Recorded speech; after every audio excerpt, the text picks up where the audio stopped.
I was born in 1979. I was born on June 8, 1983. I left We left Lebanon in 1990. At the time I was born, there was no war. I remember I saw everything. I remember my neighbors. I remember our house, every room in the house, the backyard and the chickens. Growing up at war, I think, When you're 5, when you're 6, you don't really know what's going on. because I was younger and my parents did a fantastic job. They kept us in a positive, happy environment. I have a lot of good memories. I didn't feel any fear, or I didn't think I was in danger. It was kind of fun sometimes.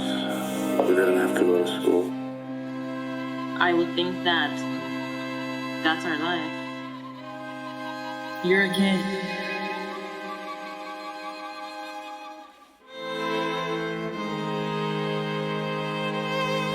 The main war started in 1975. Very, very strange coming from Cyprus back to Beirut, where they've had 3-4 years of crazy war already, civil war. Because when we planned our wedding, our date was in May, and We couldn't we wait until didn't daylight expect because that that night fighting was will the start then. darkest night. I mean, I've never seen black that black. We had to postpone the wedding because the church, it was in the same area where the fighting started.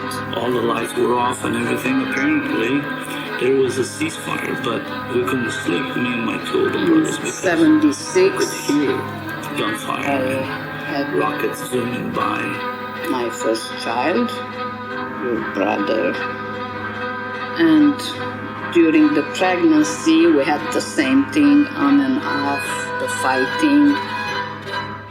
Luckily the hospital was right next to our area, so even when I was having the baby, the bombs were everywhere. They had to move my bed from one room to another to keep me safe.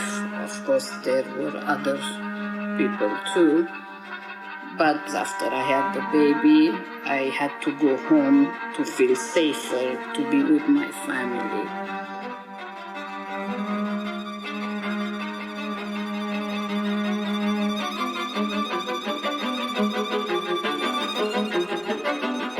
At that time, we had never seen so much weapons and tanks and M16s. And as we moved deeper into the city going home, we realized what's been going on there.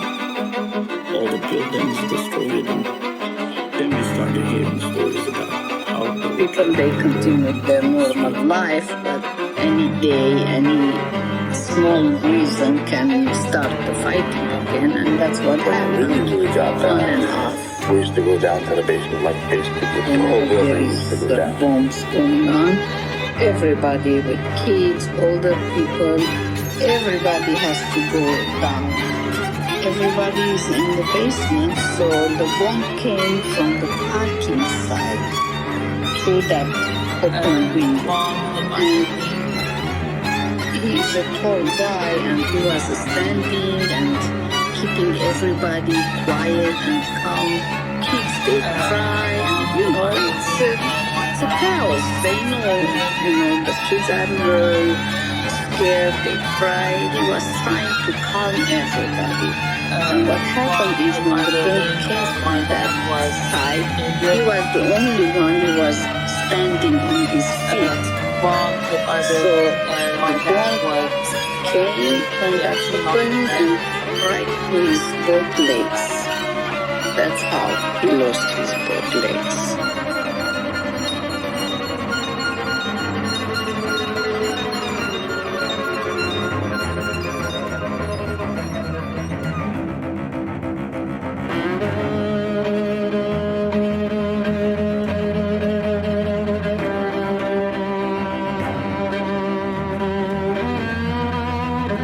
you could see windows that had all these bullet holes around it, and then this big old hole next to it and we were just sitting on our beds and watching the city and seeing bullets flying from one side to the other side. Some were green, some were red.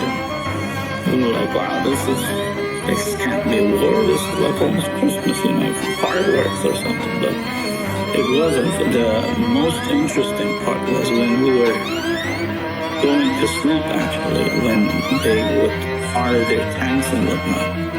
You could hear the sound, but then, because I guess it was so quiet or something, you could almost hear the rumbling of stones or buildings falling down. We knew it wasn't good. It couldn't have been good. The whole building was going to come down because the bombs were so powerful. You can hear that it's coming close to you. The sound that it makes the bomb, you know it's coming to your side, and you get ready by closing your ears or covering your head. You know it's going to hit somewhere close to you. But for us, it was like just staying between walls in the house.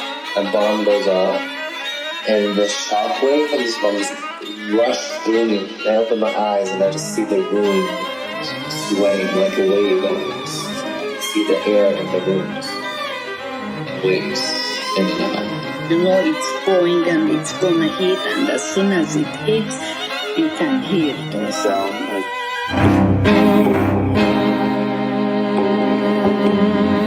Very powerful. And the whistling sound.